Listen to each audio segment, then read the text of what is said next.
Hello friends, आपका मेरे channel पर स्वागत है। आज की कहानी का शीर्षक है स्वर्ग का अधिकारी, एक हास्य कथा। एक नगर था, उसमें एक बहुत ही धनी व्यक्ति रहता था। उसको लोग लालाजी कहकर पुकारते थे। वह बहुत ही कंजूस सेठ था। लालाजी अब बूढ़े हो गए तो एक दिन उन्होंने मन में सोचा, सारा जीवन पैसा कमाने में खप गया, अब तक दान धर्म और पुण्य का कोई काम ही नहीं किया, इसलिए मरने के लिए कुछ करना चाहिए। किसी से सुना था कि अंतिम समय में गाय का दान करने से सभी पाप मिट जाते हैं और मनुष्य सद्गति को प्राप्त होता है। लालाजी ने सोचा, क्यों न गाय का ही दान कर दिया जाए। मन में यह निश्चय करके वे गाय की तलाश में निकल पड़े। गाय एक गुजर के पास मिल गई, लेकिन उसका सौदा नहीं पटा। उस मरियल गाय की कीमत लालाजी 2 रुपए से अधिक नहीं देना चाहते थे, जबकि गुजर 2.25 रुपए से कम कीमत में गाय को बेचना नहीं चाहता था। बात बनी नहीं तो लालाजी खाली हाथ वापस लौट गए। कुछ दिनों के बाद लालाजी बीमार पड़े और इतने कमजोर हो गए कि उन्हें जीवन की आशा न रही।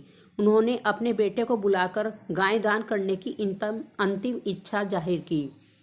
पुत्र बोला, आप जो आज्ञा करे वही होगा। गाय के अलावा अन्न वस्त्र सोना चांदी कुछ भी नहीं, केवल गाय का ही दान बहुत है। लालाजी ने बताया कि फला गुजर के पास एक गाय है, कुछ समय पहले उसकी कीमत 2.25 रुपया थी, अब शायद कुछ रियायत कर दे, लेकिन कुछ उसकी कीमत 2 रुपए से अधिक ना देना। पिता की आज्ञा पाकर पुत्र गुजर के पास गया और 2.25 रुपये में गाय खरीद कर ले आया। लालाजी को जब मालूम हुआ कि बेटा गाय की पूरी कीमत चुका आया तो ऐसा सदमा पहुंचा कि तत्काल उनकी मृत्यु हो गई। इस बीच गाय कमजोर हो चुकी थी, अतः लालाजी की मृत्यु के 4 घंटे बाद वह भी चल बसी। मरने के बाद लालाजी की आत्मा को यमराज के पास पहुंचाया गया और उनके पाप पुण्य का लेखा जोखा करने के बाद यमराज बोला, लालाजी, आपने अपने जीवन में पुण्य का कोई काम नहीं किया। मरते समय एक गाय का दान किया है, वह भी 4 घंटे बाद मर गई, इसलिए आपको 4 घंटे का स्वर्ग मिलेगा और बाकी समय नरक में बिताना पड़ेगा। लालाजी बोले, कोई बात नहीं, मुझे 4 घंटे के लिए ही स्वर्ग मिला है तो लूंगा, पहले स्वर्ग भेज दो, शेष समय मैं नरक में बिता लूंगा। यमराज बोला, पहले 1000 वर्ष नरक में जाना होगा, उसके बाद आपको स्वर्ग भेजा जाएगा।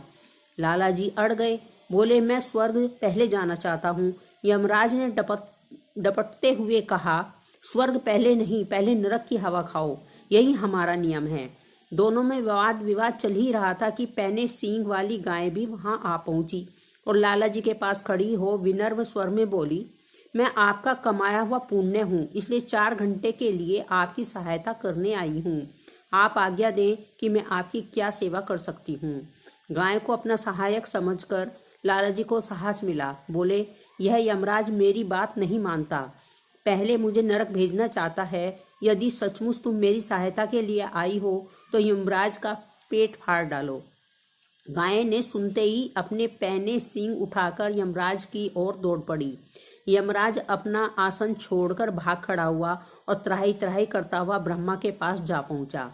यमराज को भयभीत हुआ देख ब्रह्मा जी मन ही मन शंकित हुए। यमराज ने अपने भय का कारण उन्हें बताया और अपनी रक्षा के लिए हाथ फैला दिए। इस बीच गाय के साथ लालाजी भी ब्रह्मा जी के सम्मुख उपस्थित हो गई। लालाजी भी गाय के सम्मुख उपस्थित हो गए। ब्रह्मा जी ने बड़े शांत भाव से लालाजी को समझाया कि हमारे नियम के अनुसार पहले आपको नरक में ही जाना होगा।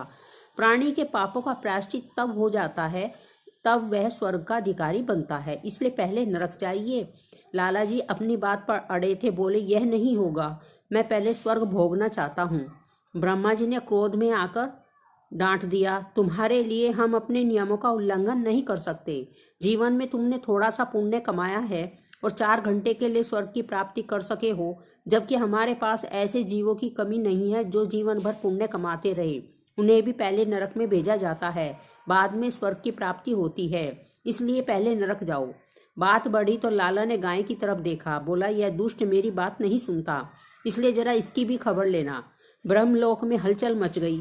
अपनी प्राण रक्षा के लिए ब्रह्मा में त्राही त्राही करते हुए विष्णु लोक पधारे और सारा वृतांत कह सुनाया। विष्णु ने भी लाला जी से यही निवेदन किया। बोले, यह संभव नहीं हो सकता। नियमों का पालन देवता और दानव दोनों के लिए जरूरी है। इनकार करने पर लाला जी ने विष्णु महाराज की मरम्मत करने के लिए गाय को आदेश दिया। ब्रह्मा, विष्णु और यमराज तीनों अपनी जान हथेली पर रखकर भागे और कैलाश पहुंचकर भगवान शंकर को जगाया। अचानक इन लोगों के आने का कारण जानकर भगवान शंकर को दुख हुआ। उन्होंने भी लाला जी को यह निर्णय दिया तो यमराज ब्रह्मा और विष्णु दे चुके थे। इस बीच गाय का समय समाप्त हो गया। वह वापस लौट गई। अब लाला जी असहाय हो गए। उन्हें भगवान शंकर के अंतिम निर्णय को स्वीकार करना पड़ा। लाला जी बहुत चतुर बुद्धि के थे। चलने के पहले तीनों देवताओं के आगे हाथ जोड़ खड़े हुए और अपनी धृष्टता के लिए क्षमा याचना करते हुए बोले, महाराज, आप तीनों देवता महान हैं। अपनी पुण्य प्रताप आंखों से मैंने आप लोगों के प्रत्यक्ष दर्शन प्राप्त कर लिए। जो दर्शन बड़े बड़े ऋषि मुनि, संत, साधु और भक्तों को कठिन तपस्या के बाद मिलते हैं, वह मैं आसानी से कर पाया।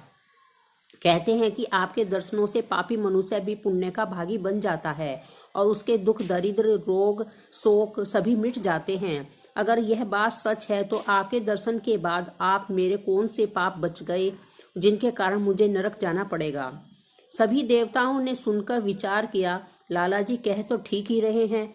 यदि अब भी इन्हें नरक भेजा जाता है तो हमारे दर्शनों का कोई मूल्य नहीं रहेगा। सोचकर बोले, तुम ठीक कहते हो। हमारे दर्शनों से तुम्हारे पाप छूट गए हैं। अब तुम नरक के अधिकारी नहीं। यह कहते हुए देवताओं ने लाला जी को हमेशा के लिए स्वर्ग में रहने की अनुमति दे दी।